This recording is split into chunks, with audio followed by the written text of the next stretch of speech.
बिस्मिल्लाहिर्रहमानिर्रहीम। मैं हूं ताहिर ढिंडसा और आप देख रहे हैं टीडी डिजिटल। चैनल को लाइक और सब्सक्राइब कर लें और हो सके तो बेल आइकन को भी प्रेस कर दें ताकि आप तक वीडियोस पहुंचती रहें। आज अब हम आपको नहायत इम्पॉर्टेंट इनपुट थोड़ी सी देंगे ऑन अ लार्जर होराइज़न। एक दफ़ा फिर यूएन में जो हो रहा है उसके साथ क्वाड की मीटिंग हो रही है जिसमें प्राइम मिनिस्टर नरेंद्र मोदी मिले हैं जाके कैमला हैरिस, और उनके बाद वाइस प्रेसिडेंट हैं जो अमेरिका की यूएस की, और उसके बाद प्रेसिडेंट जोसेफ बाइडन से, और अजीब तरह के वाक़यात हो रहे हैं और जिसमें किसी को कुछ समझ नहीं आ रही कि उसको ये कर दिया, उनको मिले नहीं ठीक, कैमला हैरिस ने डांट दिया और इस तरह की बातें। और दूसरी तरफ अफ़गानिस्तान के ऊपर हमारे प्राइम मिनिस्टर के इंटरव्यूज़ आ रहे हैं और लोगों को समझ नहीं आ रही कि क्या। एक दफ़ा फिर हमने डिसाइड किया कि आपको हम लार्जर स्केल से ये चीज़ दिखाएं।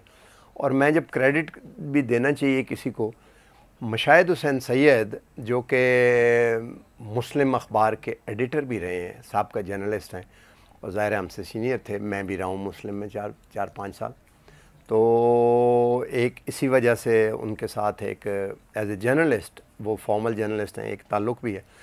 उन्होंने 2-3 चीज़ें एनालाइज़ की, कहीं पे मैंने सुनी, जिससे विजन बड़ा क्लियर हुआ। उसकी रोशनी में हम आपको 2-3 चीज़ें बताते हैं। गुज़िश्ता 100 साल में 3 बड़े वाक़यात हुए।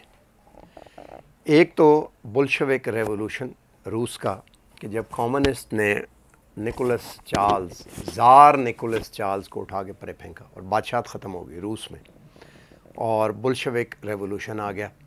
लेनिन और व्लादिमीर लेनिन और वो सारा आगे फिर हम चलते रहे, जिसमें कार्ल मार्क्स की थ्योरी और वो बोल्शेविक रेवोल्यूशन है। दूसरा, ऑटोमन एम्पायर की छुट्टी हो गई और जो खलीफा थे वो चंद मुतबर्रकात मक्का से ट्रेन से लेके तो चले गए, इसलिए तुर्की में हमें अभी रसूलुल्लाह सल्लल्लाहु अलैहि वसल्लम के जो मुतबर्रकात हैं वो मिलते हैं।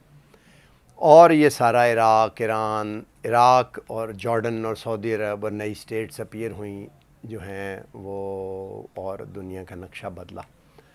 दूसरा बड़ा वाक़या सेकंड वर्ल्ड वॉर के बाद हुआ। सेकंड वर्ल्ड वॉर के बाद जो अमेरिका है वो एक आइलैंड था और तरक्की याफ्ता मुल्क था, वो असला शसला देता रहा, और नतीजा ये हुआ कि वो सारी प्लंडर्ड वेल्थ जो कॉलोनियल ब्रिटेन ने यहाँ से हासिल की थी इंडिया से, और सारी वो स्पंज की तरह अमेरिका चूसता गया। और at the end of the war US was the richest, और बरतानिया बिल्कुल ख़त्म हो गया हुआ था, जंग भी लड़ी थी।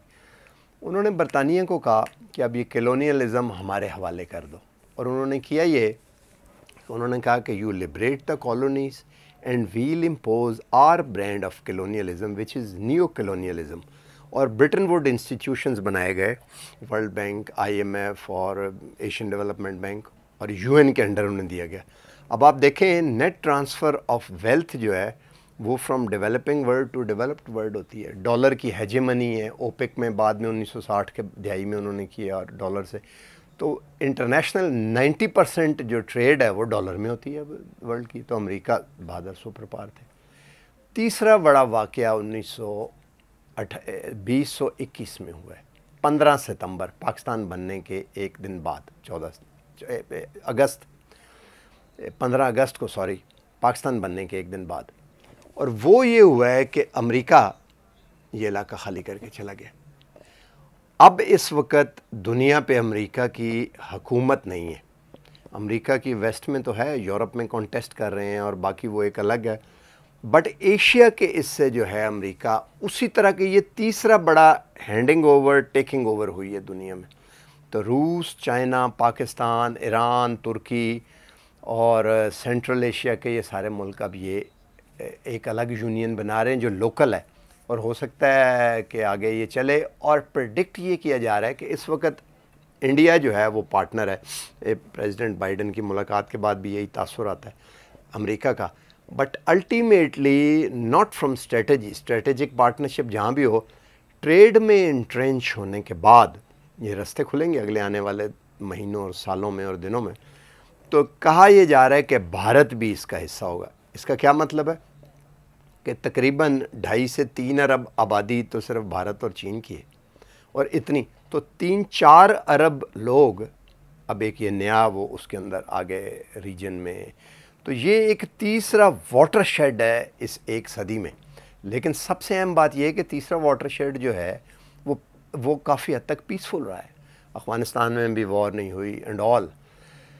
تو اس سکیل کے اوپر چیزوں کو دیکھے بغیر ہمیں چیزیں سمجھ نہیں آ رہی۔ اب ہو کیا رہا ہے؟ ہو یہ رہا ہے کہ ظاہر ہے امریکہ پاکستان سے لڑے گا تو نہیں، نہ ہی لڑنا چاہتے ہیں وہ، بٹ وہ چاہتے ہیں کہ میکسیمم نچوڑیں، اور پاکستان بھی چاہتا ہے کہ انسٹیٹیوشنز کے ساتھ انٹرنچ رہے اور ٹریڈ چلتی رہے۔ تو امریکہ کے ساتھ پاکستان کے جو ریلیشن شپ ہیں وہ بھی ٹریڈ، اور چائنا اور رشیا کے ساتھ بھی ٹریڈ ریلیشن شپ، اور اس پہلو میں پاکستان چاہ رہا ہے کہ وہ بیلنس آؤٹ کرے اپنے آپ کو ٹریڈ اور کامرس اور کلچرل ریلیشن شپ کے ذریعے through both of the two words, اور کسی بھی بلاک کا ملٹری پارٹنر نہ بنے۔ وہ ایک الگ بات ہے کہ ظاہر ہے سی پیک کو اگر ڈسٹرب کرنا ہے تو وہ انڈیا کے ذریعے ہو سکتا ہے، ملٹری کی ٹینشن رہے، اور چائنیز اور رشین جو ہیں وہ پاکستان کو سپورٹ کریں۔ اب آپ دیکھیں، اور اس طرف سے دوسری طرف سے انڈیا کو امریکنز کریں، but without being as a non aligned. آپ یہ دیکھیں رول ریورسل ہو گئے، انڈیا نان الائنڈ اور پاکستان سیٹوں سینٹوں میں، اب پاکستان نان الائنڈ اور انڈیا سیٹوں سینٹوں میں۔ رشین ان کے ساتھ پہلے تھے 71 میں، پاکستان کو توڑنے میں روس نے سب سے زیادہ پرومیننٹ پارٹ پلے کیا، اور اب اس طرف سارا۔ اور دیکھیں طیب اردگان نے کہا ہے کہ وہ روس سے S-400 کے بعد مزید اسلحہ خریدیں گے، یعنی کہ اسلحے کی ڈیپینڈنس، ملٹری ڈیپینڈنس ناٹو کا ممبر جو ہے اس کی روس کی طرف ہوتی جا رہی ہے۔ سعودی عرب کے ڈیفنس منسٹر بھی روس بیٹھے ہوئے تھے، یہ دوسری طرف کوآڈ ہو رہا تھا UN کا، اور وہ اسلحہ کی ڈیل ہو رہی تھی۔ تو یہ اب دنیا کی تاریخ میں پچھلے 100 سال میں ایک بہت بڑا واٹر شیڈ ہے، اور گڈ لک یہ ہے کہ وار کے جو جنگ کے سائے تھے وہ کم از کم اس لینڈ ماس سے، تو ابھی بھی پیسیفک میں وہ ظاہر ہے چائنا کو روکنا چاہتے ہیں، تو کچھ نہ ملٹری ٹینشن ہوگی، بٹ وار ان لائکلی ہے۔ اور وہ پھر ایک دفعہ یورپ، اور یہ میں آخر میں یہ کہوں گا کہ قدرت کا عجیب نظام ہے کہ ہم فرانسس فوکویاما کو ہم نے پڑھا اینڈ آف ہسٹری کہ اب امریکہ چھا گیا اور ٹرائمف ہو گیا اور رہے گا۔ کلیش آف سیولائزیشن بھی ہم نے پڑھا سیموئل ہنٹنگٹن کا کہ ایتھنک، اور وہ یہاں پہ کرنے کی بھی کوشش کی گئی، اور اس کے علاوہ بھی، اور ہنری کیسنجر نے ورلڈ آرڈر پہ لکھا، اور میں یہ ریکمینڈ کرتا ہوں کہ یہ ورلڈ آرڈر اور ہنری کیسنجر کی دوسری بک آن چائنا یہ مسٹ ریڈ ہونی چاہیے اگر آپ چھوٹی موٹی ریسرچ بھی میرے جیسی چھوٹی موٹی ریسرچ بھی کرتے ہیں، بڑی نہیں کرتے، بٹ کہ ایشیا کو انہوں نے کوشش کی کہ تھرڈ وار کا تھیٹر، لیکن وار کا تھیٹر ایک دفعہ پھر یورپ کی طرف سلپ ہو گئے، دوسری طرف بھی یورپ، پولینڈ وغیرہ، اور اس طرف بھی یورپ، کیونکہ اورل ماؤنٹین سے ادھر جو روس کے حصے ہیں وہ یورپ ہے، اور یورپ سے ایکسٹینشن ہو کے پھر US۔ تو جو وار وہ کہتے ہیں نا that goes around comes around, جو آپ نے باہر کی وہ پھر آپ کے اپنے گھر آ گئی ہے، اور لگتا ہے کہ اب اس ریجن میں شاید امن کا دورہ ہو، اور کچھ دیر کے لیے اب آگے اکنامک جو کوآپریشن ہے that might take precedence on strategic and other relationship. آج تک کے لیے اتنا ہی، ملتے ہیں اگلے ویڈیو میں، ہو سکے تو چینل کو لائک اور سبسکرائب کر دیں، اور اپنے کمنٹس ضرور دیں تاکہ ہم آپ کو مزید ویڈیوز بھیج سکیں۔ اللہ حافظ۔